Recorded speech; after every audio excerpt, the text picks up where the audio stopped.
have killed as many as 300 civilians in Syria since airstrikes began 2 years ago. Overall, the war in Syria has killed over 400 people.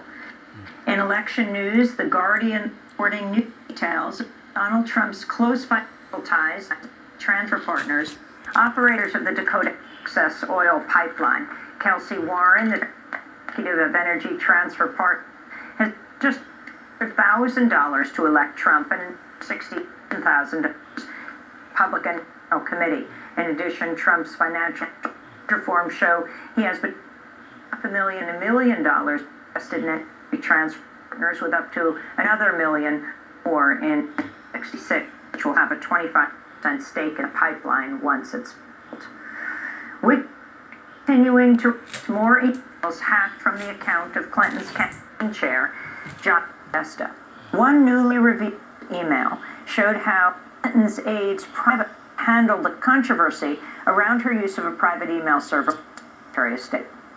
When President's first question, scandal, he replied he learned of her private email server through news reports.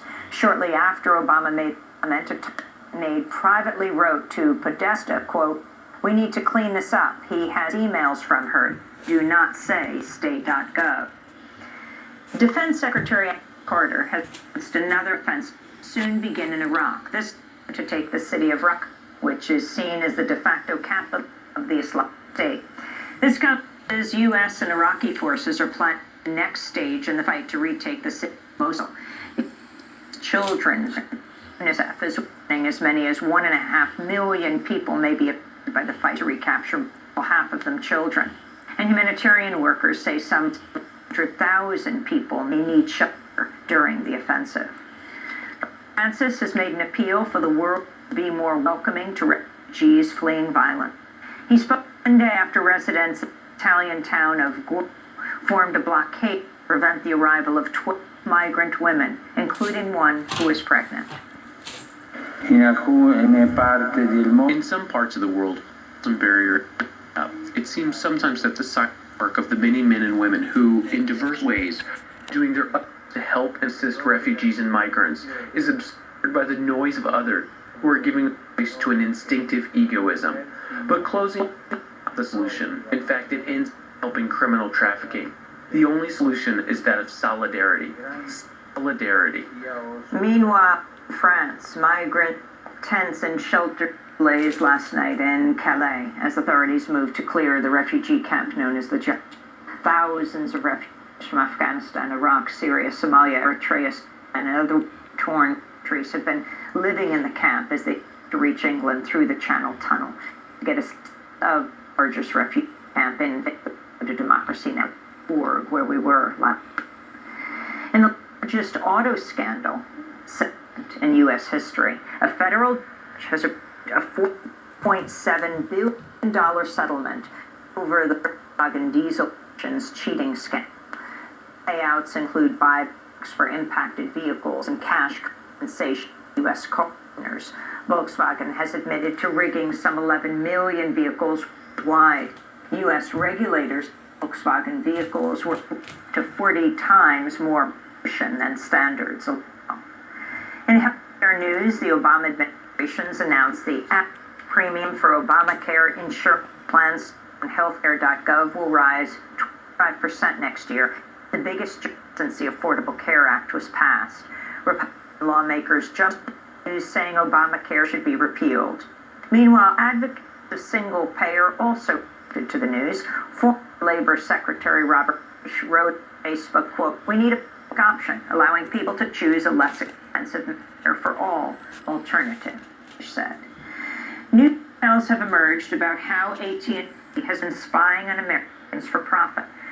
Daily Beast is reporting AT&T is keeping private call record and selling information to authorities investigating everything from the war on drugs to Medicaid fraud. The secret plan called Project Hemisphere. AT&T reportedly has been retaining every call, text message, Skype, or other communication that's passed through its infrastructure. Some of the records date back to 1987. Sheriff and police departments each pay upward $1 million a year for access to call records. No warrants are needed. The report says AT&T is government approval for its $85 billion takeover. Time Warner. In Venezuela, the opposition-led legislature has voted to put President Maduro trial. At times, scuffed out on the floor of the National Assembly as opposition leaders accuse Maduro of breaking constitutional order. It's seen as largely symbolic. The Venezuelan government and Supreme Court have declared as illegitimate. The vote came a week after Venezuela's electoral blocked a drive for a referendum to recall Maduro. On Tuesday, the president accused President Obama of backing those who are trying to oust him from power. Maduro said, quote, "These attacks from the right, attacked by Obama because it's close to Luke." In news from Britain, activists are proposing plans to build a third runway at London's Heathrow Airport. On Tuesday, activists staged a runway blockade outside Parliament. Protesters included Green Party MP Caroline Lucas. It's quite clear that expansion of aviation at either Heathrow or Gatwick is incompatible with the obligations that we have signed up to Paris Climate a year ago. So it's a great shame that our political leaders don't have a slightly longer memory to connect to these, because we know that aviation is the fastest growing source of greenhouse gas emissions. We know that massive expansion, as well as having local environmental impacts, will certainly have global environmental impacts as well. Finally, of Fox News, Kelly interviewing former House Speaker Newt Gingrich is going viral. Gingrich is one of Donald Trump's vocal backers. He appeared on Megyn Kelly's show last night. If Trump is a sexual predator, that is... He's not a sexual predator. That's your... I'm not in a position defend the of... state. I am I'm not sick taking a and position tired of on it. people like you using language that's inflammatory that's not true. Excuse me, Mr. Speaker. Donald you have Trump no was not idea this- whether it's true or not.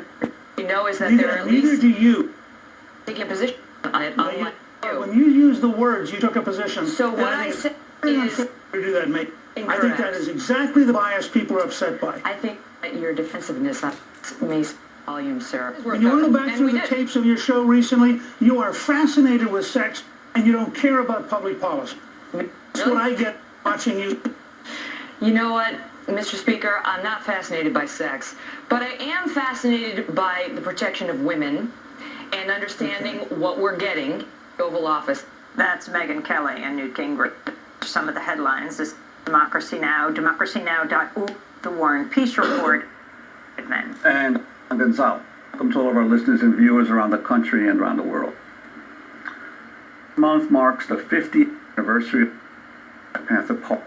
Hugh and Bobby Seale founded the organization as a way to combat police brutality and oppression. They began in Oakland, where they famously monitored the behavior of the city's police department, which was notorious, brutal towards African Americans.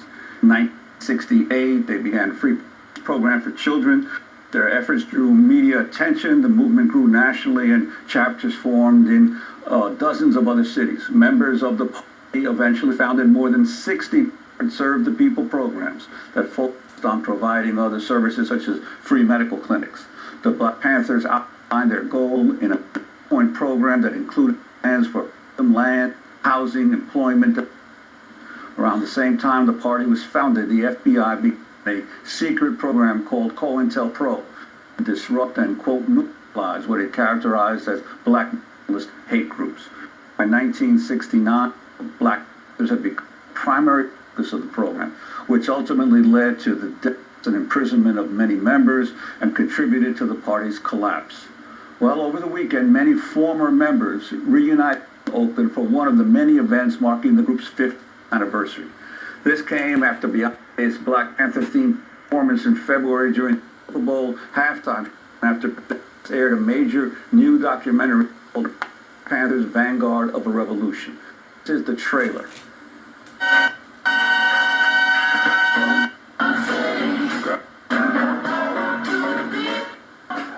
Led to Panthers was seen on television every day, attack dogs, fire hoses, bombings. We stand on the eve of Black Revolution, brothers. I was a cocktail waitress in a white strip of shooters before I joined the Black Panther Party. How did that happen? Rage was in streets. It was everywhere.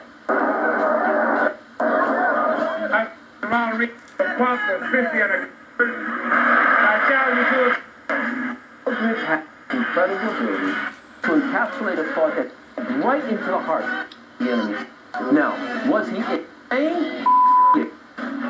Or was crazy? They were trying to change government as we know it to terrorist activity. The state assembly was in the midst of a heated debate when the young Negroes, armed with loaded rifles, shotguns, and pistols, marched into the Capitol. Do you feel the nation is in trouble? I think very definitely it is. What is the answer? The answer is vigorous law enforcement. How about justice is merely incidental to law and order? The FBI saw the Panthers as a very threatening and violent revolutionary movement. They absolutely wanted this organization to. But absolute,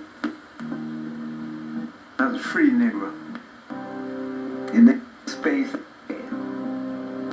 I was the king. That's what I felt. The Black Panther Party was its ideals and full vigor and enthusiasm. The weakness of the party was ideals and vigor and enthusiasm. That sometimes can be very dangerous, especially when you're up against the United States government. That's for the Black Panthers, Vanguard of the Revolution, directed family. Shortly after the release, I spoke with one of the subjects, Kathleen, who served as communications secretary of the Black Panther Party, and is now a law professor at university. When I got involved with Black Panthers, it was a new group. There were like 5 when I got there because most of them were in Santa Maria prison. Visit to Sacramento. So, two organizations, very, very exciting. And all their principles in the Black, it was one of the first organizations based on the concept of Black power that had been articulated specifically and by SNCC. I got involved with them, and these elders and I got married, stayed out there, and continued to work for the Panthers. How did Martin Luther King fit into this picture? Way. My picture or the in your country? Picture, it did inspire you how to Panther to him? Everyone was inspired at some level. Martin Luther King. He was a tremendously decent and caring person. He was extremely intelligent, and he inspired a lot of Christians. Now, he made a comment in one of his in Nashville. Said, "How about integrating some of the bloodshed?" One of the issues we had that it was too much. Black people should have a punishment, and we should be forgiving, and we should want to be peaceful in the face of murderous brutality of the Vietnam War. Well, that's really a message a lot of young people cared for. And so when the Black Panthers came out and started self-defense, droves and droves of young people wanted to do that, and I thought that's the best.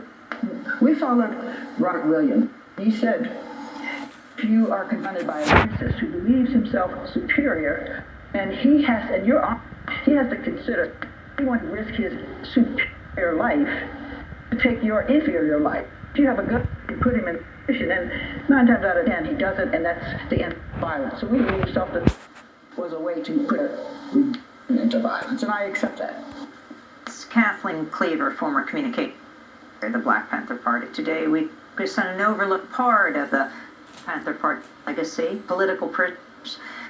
Panthers were one of the most criminalized movements in U.S. history, with many of its members arrested, sentenced to decades in prison. In some cases, court documents show they were punished especially for the Black liberation struggle. In others, it was revealed that torture was used to extract their confessions. Over the years, Democracy has interviewed many Black Panthers who eventually won the release from prison. Such a group of men arrested for allegedly killing a San Francisco police officer, known as the San Francisco 8. Their charges were thrown out by a state court because they were based on statements made of torture. This is former Panther Harold Taylor describing his arrest in a case on Democracy Now! In 2007. Well, in 1983 in New Orleans, myself and John Ball and Rubens was arrested in New Orleans by the police department from the place where they arrested us and took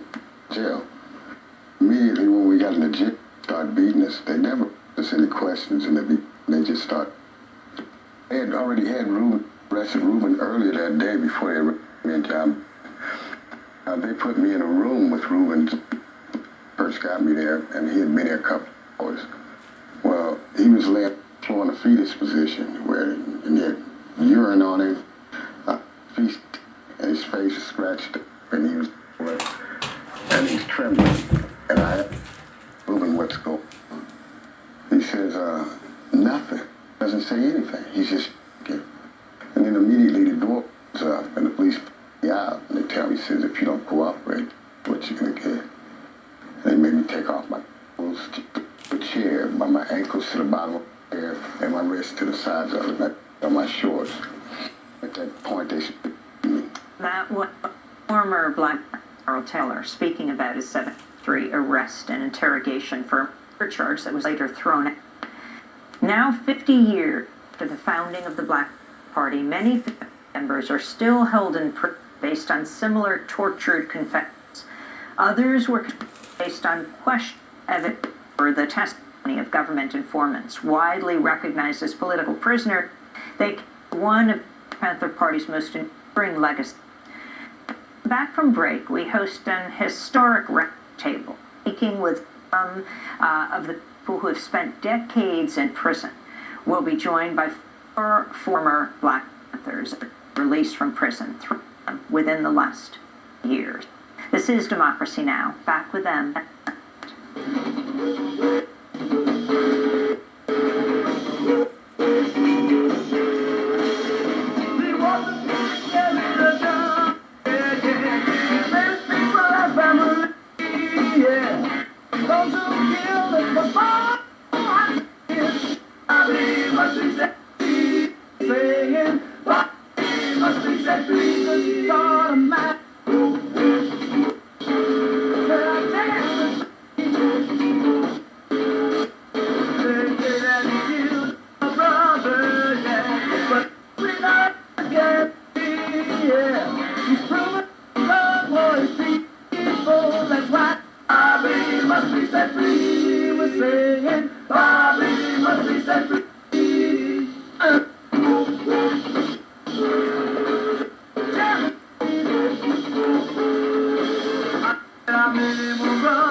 Bobby must be set free.